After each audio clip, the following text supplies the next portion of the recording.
Hi guys, welcome back to my channel. Today I'm going to be filming another Kindle Hacks video. You guys seem to really enjoy this one this last time, so I'm going to give you some more Kindle Hacks.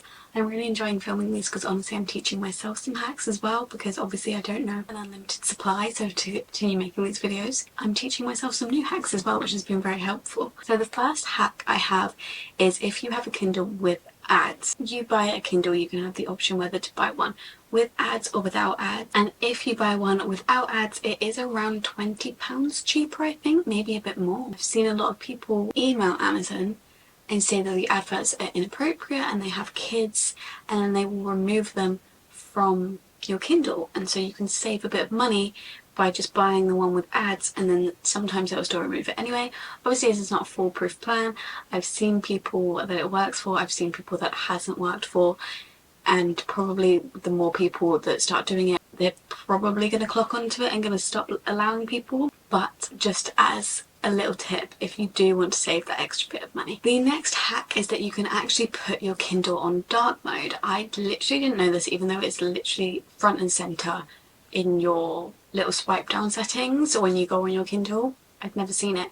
Personally, I'm someone that's always in light mode anyway, so I don't really need this, but maybe if your eyes are really tired it would be nicer to put it into dark mode, so then the background goes black and the writing goes white. So if you have like all your other devices on dark mode and you go on your Kindle and it's way too bright for you, you can actually put your Kindle into dark mode. The next thing you have is that you can put a warm light on, which basically tinges the whole screen orange, and this is supposed to help with the blue light that comes from screens. Basically it's supposed to be better for your eyes, and you can actually set a warmth schedule so that when it gets to a certain time, mine's 8 PM, it then sets it to the warmth that you want it to be at. So when I'm reading on my Kindle, once it hits 8 PM it basically puts a warm tinge on it so that it's easier on your eyes, and then you can get this to automatically switch off at like 6 AM. Another thing that you can do along similar lines is that you can reduce the brightness of your screen at night time.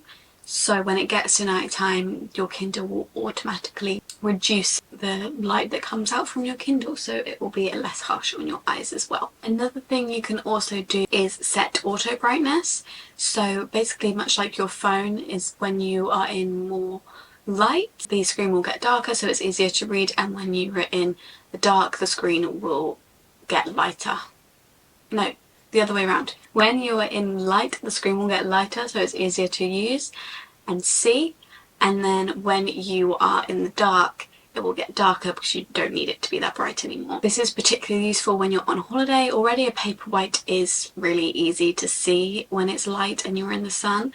There are other Kindles that aren't paperwhite that are a little bit more like a phone screen. You know, when you're in the sun and you're trying to see your phone screen it is quite hard, but with a paperwhite it is, like it says, it's like paper, so there's not much of a struggle there either, but it is nice to have. So at night time when it's a bit darker then it automatically reduces the brightness. Next thing you can find is a vocab builder. So you know when you're going through your Kindle and you highlight a word to see what it means, because you can do that. You highlight a word and then the dictionary definition comes up. Once you've done that it will add that to your vocab builder, and then you can go on your vocab builder on your Kindle and it will give you all the words that you've ever looked up in a dictionary, so that you can learn those words and you can keep looking at them until you know that you know what those words mean. It's a really good way to build up your vocabulary, which I'm always looking to do because I use the same words over and over again in these videos. And you can impress people with your newfound vocabulary when you're in conversations. Then when you page turn, a lot of the time when you page turn a Kindle will flash, and that is because it's refreshing the page. You can turn that off and then there will stop being a bright flash. Another thing that you can do for page turning is that you can turn on a setting where it actually looks like you've turned a page when you turn the page. So it comes up and it looks like a little page is folding over when you move on to the next page, which I think is really cute. I personally don't have it on because I don't know if it uses an unnecessary amount of battery, but it's a cute little thing to have on. The next thing that you can do is you can change your Kindle to landscape mode. So obviously we usually read our Kindle like this, but you can actually read your Kindle like this, which I never ever knew, which would be particularly useful as well if you have a case that's like an iPad case where you can stand up like that. I don't really know, sometimes it might be nice to hold a Kindle like this. I've never actually tried reading like this, but I guess it could be nice. And it's always nice to have a different option of how to read. You're trying to keep yourself in the zone while reading. Maybe switching up the portrait and landscape will keep you more in the zone. Who knows? The last hack that I have is that you can reset your reading time. So when you're in a chapter on your Kindle and you click the little corner where the page number is, it will change what it shows you where the page number is, and it will show you the time left in chapter or time left in book.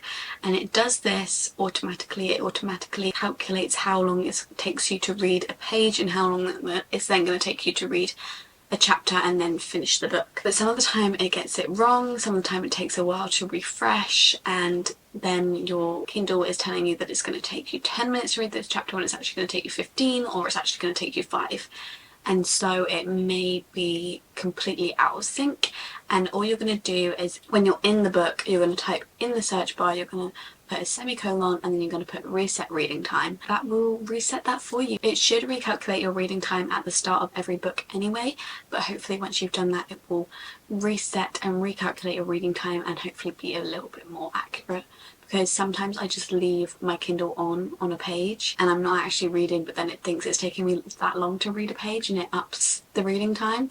So it is quite useful when your Kindle was calculated it wrong. I believe that is all the Kindle hacks I have for now. If you have any more, please let me know in the comments and I will include them in the next one. If you did like this video, please give it a thumbs up. Please subscribe and turn on post notifications. You'll be notified every time that I upload.